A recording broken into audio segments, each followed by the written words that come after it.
Hello students, আজকে আমরা একটা কম্প্রিহেন্সিভ জার্নাল এন্ট্রি করব, কিছুটা হার্ড টাইপ।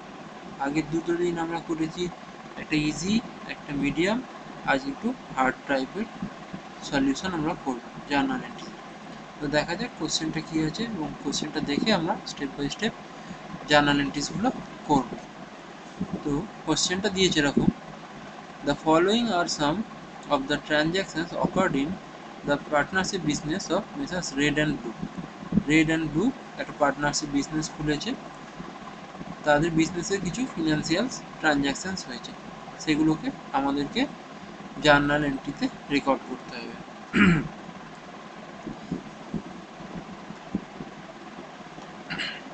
তো প্রথম কোয়েশ্চেনটা কি দিয়েছে: started business with capital introduced by red rupees 10,000 and blue rupees 8,000 in cash.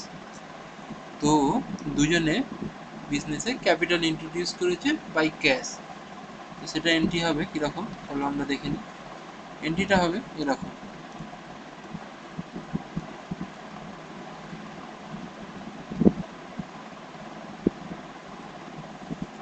এন্ট্রিটা হবে ক্যাশ অ্যাকাউন্ট ডেবিট, যেহেতু ক্যাশ আসছে, and capital accounts both the partners. এখানে দেখানো হয়েছে to Red's capital account credit and Blue's capital account credit. Total টাকাটা হলো 18,000, cash account debit হলো 18,000, red দিয়েছিল 10,000, রেডের ক্যাপিটালে গেল 10,000, ব্লু দিয়েছিল 8,000, তো ব্লুর ক্যাপিটালে গেল 8,000। ন্যারেশনটা হবে being cash introduced as capital by red and blue. 2 number point দিয়েছে purchase goods worth ₹20,000 from Pink at a trade discount of 15% on credit.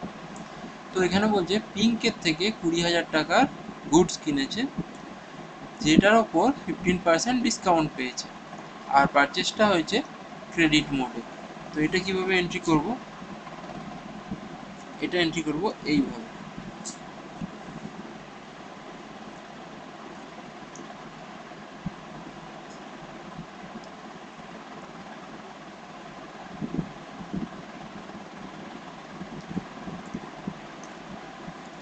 Purchase account debit 17,000 to Pink account 17,000। এখানে মনে রাখতে হবে আমাদের গুডস ভ্যালু দিয়েছিল 20,000 goods value ছিল, কিন্তু তার ওপর 15% ট্রেড ডিসকাউন্ট দেওয়া হয়েছে। 15% ট্রেড ডিসকাউন্ট মানে 3,000 টাকা আমাকে কম করা হয়েছে। তো ডিসকাউন্টটা কীভাবে পাবো আমরা? এরকমভাবে 20,000 ইন্টু 0.15 করলেই আমরা পেয়ে যাবো, দেখো 3,000। ঠিক আছে, এই 3,000 20,000 টাকা ভ্যালু ছিল, সেখান থেকে আমরা যদি 20,000 টাকা ভ্যালু ছিল, সেখান থেকে আমরা যদি মাইনাস করি 3,000, তাহলে আমাদের অ্যাকচুয়াল ভ্যালু হলো 17,000। এই জায়গাটার কথা বলছি, 17,000, সেটাই আমরা এখানে শো করেছি। ঠিক আছে,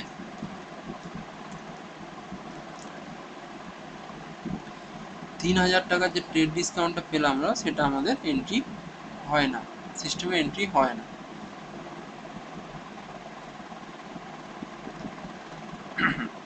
তারপর 3 নম্বরটা দিয়েছে purchase building from Green on credit ₹1,10,000 and paid registration charges of ₹15,000 for the same. তো 1,10,000 টাকার একটা বিল্ডিং কেনা হয়েছে এবং তার জন্য রেজিস্ট্রেশন চার্জেস দেওয়া হয়েছে 15,000 টাকা। তো এর এন্ট্রিটা হবে এইরকম: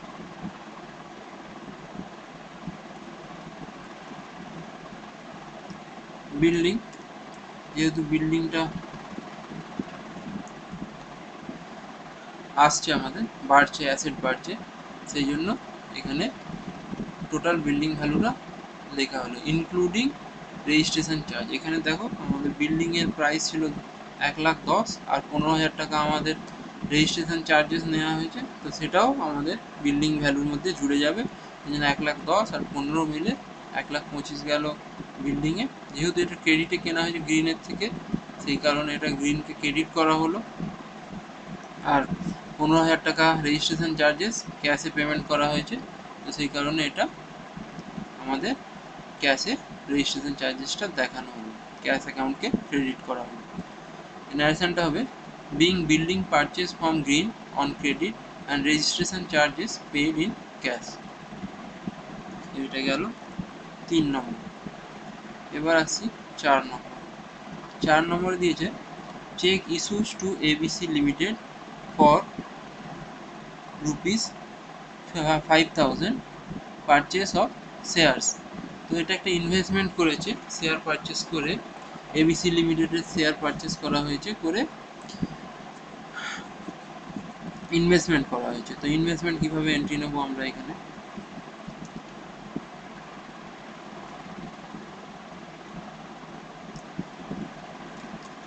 investment in share account debit to bank account credit, যেহেতু এটা চেকে পেমেন্ট করা হয়েছে।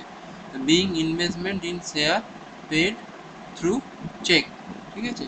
এখানে আমি investment in share of ABC লিমিটেডও করতে পারি, ঠিক আছে।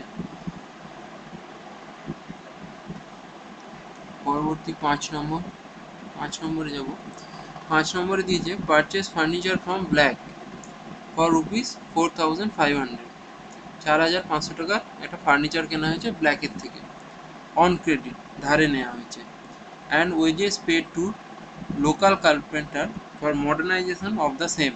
মানে একটা ফার্নিচার কেনা হয়েছিল, সেই ফার্নিচারটাকে একটু রিপেয়ার মেনটেন্যান্সের মধ্যে দিয়ে নিয়ে এসে মডার্নাইজেশন করা হয়েছে, তো তার জন্য অ্যাডিশনাল 1,500 টাকা খরচা হয়েছে। তো এটা কীভাবে এন্ট্রি নেব, 5 নম্বরটা।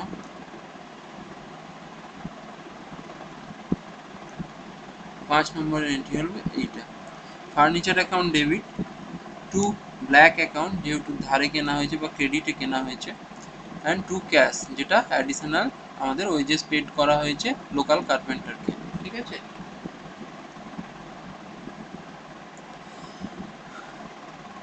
এখানে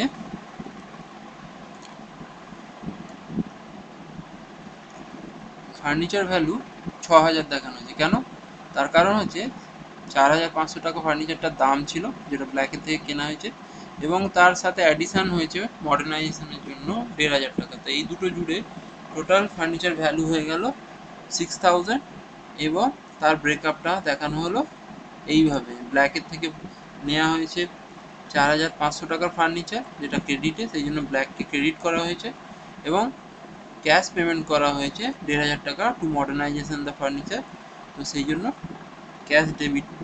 ক্যাশ ক্রেডিট হয়েছে 1,500 টাকা। এর ন্যারেশনটা কি আছে, being furniture purchase on credit and modernisation charges paid in cash. তারপরেরটা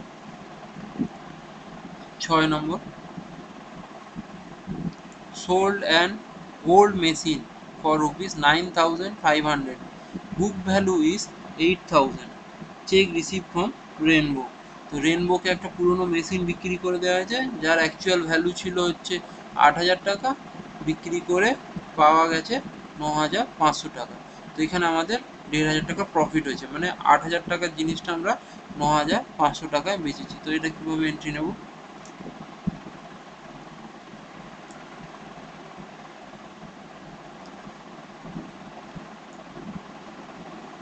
এটার এন্ট্রি হবে এরকম, ব্যাঙ্ক অ্যাকাউন্ট ডেবিট, যেহেতু আমরা বিক্রি করেছি, টাকা আসছে আমাদের, ব্যাঙ্ক বাড়ছে, ব্যাঙ্ক অ্যাকাউন্ট ডেবিট 9,500 টাকা।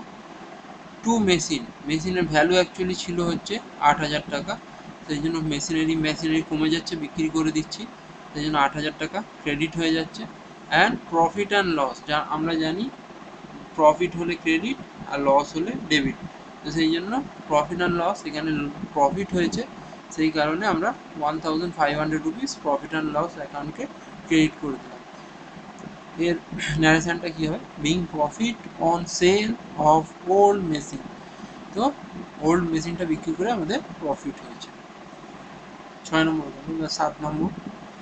7 নম্বরে কি দিয়েছে, stationery purchase ₹1,500 for business use and 500 for Red's personal use, মানে স্টেশনারি কেনা হয়েছে টোটাল 2000 টাকা, তার মধ্যে 1500 টাকার বিজনেস পারপাস আর 500 টাকা কেনা হয়েছে রেটস পার্সোনাল ইউজ, মানে একজন পার্টনারের পার্সোনাল পারপাস। পার্সোনাল পারপাস তো বিজনেসের সাথে রিলেটেড না, এটা ড্রয়িংসে চলে যাবে। তো এর এন্ট্রি কীভাবে হবে?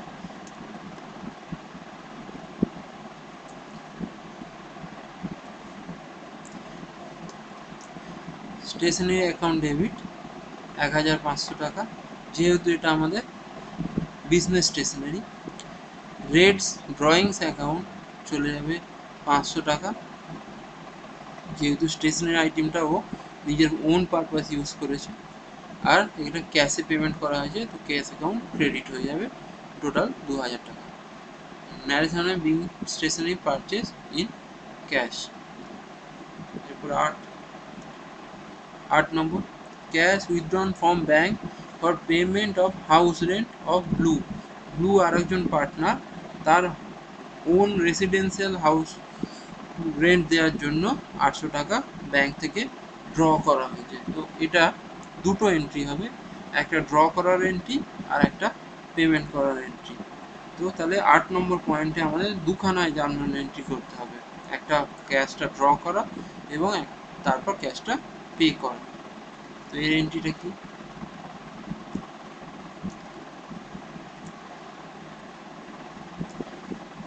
দেখো, প্রথমে ব্যাংক থেকে আমরা ক্যাশটা ড্র করলাম, ক্যাশ বাড়লো, ক্যাশ অ্যাকাউন্ট ডেবিট 800, আর ব্যাংক কমলো, credit to bank account credit 800। Narration being cash withdrawn from bank, এখানে কিছু রেন্ট ফেন্ট কিছু দেওয়া হলো না, তার কারণ এটা জাস্ট উইথড্র হয়েছে। এবার যখন আমরা পেমেন্টটা করব তখন গিয়ে আমরা পারপাসটা লিখবো যে কী পারপাসে এটা পেমেন্ট হয়েছে। তাহলে পরের এন্ট্রিটা দেখো, আমরা এখানে নাম্বারটা একই রেখেছি 8 যেহেতু বলেছিলাম 8-এতে দুটো জার্নাল এন্ট্রি হবে।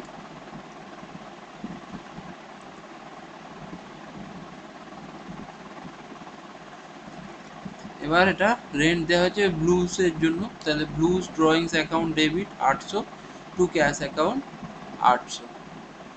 ঠিক আছে, এখানে ন্যাশনে being Blue's house rent paid in cash হয়ে গেল 8 নম্বর। এবার যাব 9 number. 9 number, goods purchase in cash for personal use of Blue, মানে ব্লু এর পার্সোনাল ইউজের জন্য আবার গুডস কেনা হয়েছে, তো সেই জিনিস ড্রয়িংসে যাবে।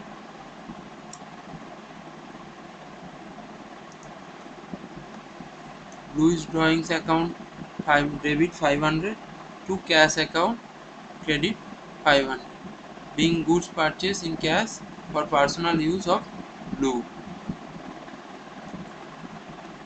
9 নম্বর গেল। 10, paid electricity bill for the business, বিজনেসের ইলেকট্রিসিটি বিল পেমেন্ট করা হয়েছে, এটা ইজি একদম।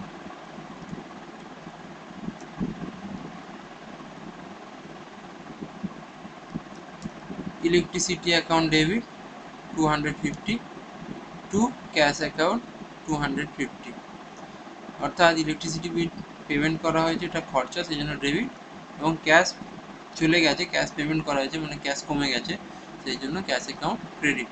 এর ম্যারেশনটা কী হবে? Being business electricity paid in cash হয়ে গেল। তারপরে 11 নম্বর, 11 নম্বর দিয়েছে cheque receive from Brown ₹6,500 as commission, commission পেয়েছে, ব্রাউনের থেকে কমিশন পেয়েছে। তো এর এন্ট্রিটা কী হবে?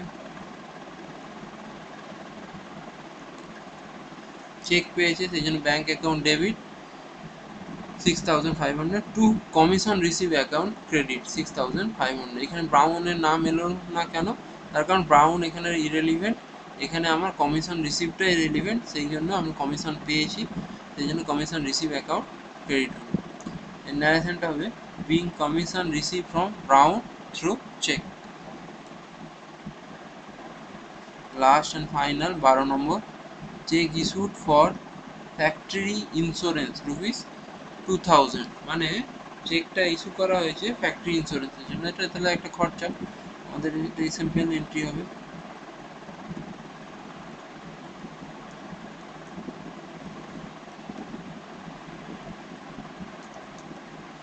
Insurance account debit 2000 two bank account credit 2000, কারণ এটা ফ্যাক্টরি দেওয়া হয়েছে।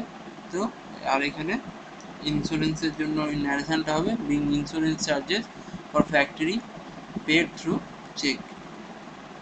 আর এখানে আমি চেক রিসিভ হলে ব্যাংকে ক্রেডিট মানে বাড়িয়ে দিচ্ছি, ক্যাশে পেমেন্ট করে দিচ্ছি, এগুলো তো নিজের মনের মতো করা যায় না। তো সেই কারণে একটা নোট দিয়ে দিতে হবে নিচে। এই নোটটা হবে এইরকম: assuming that cheque received and issue duly credited and debited on the same date, মানে যেই ডেটে আমরা চেক পেয়েছি এবং চেক ইস্যু করেছি সেই ডেটেই ডেবিট ক্রেডিট হয়ে গেছে। আর all other charges paid in cash, cheque ছাড়া যদি অন্য কোনো চার্জেস আমরা এখানে পেয়ে থাকি সেগুলো আমরা ক্যাশে পেমেন্ট করেছি সেটা কনসিডার করে দিয়েছি। এই নোটটা অবশ্যই দিয়ে দেবে। ঠিক আছে, থ্যাংক ইউ। এই ছিল আজকের একটা কম্প্রিহেন্সিভ জার্নাল এন্ট্রি। তো তোমাদের কেমন লাগলো? কোনো সুবিধা অসুবিধা হলে অবশ্যই জানাও, কোয়ারি থাকলে অবশ্যই কমেন্টে বলো। Thank you.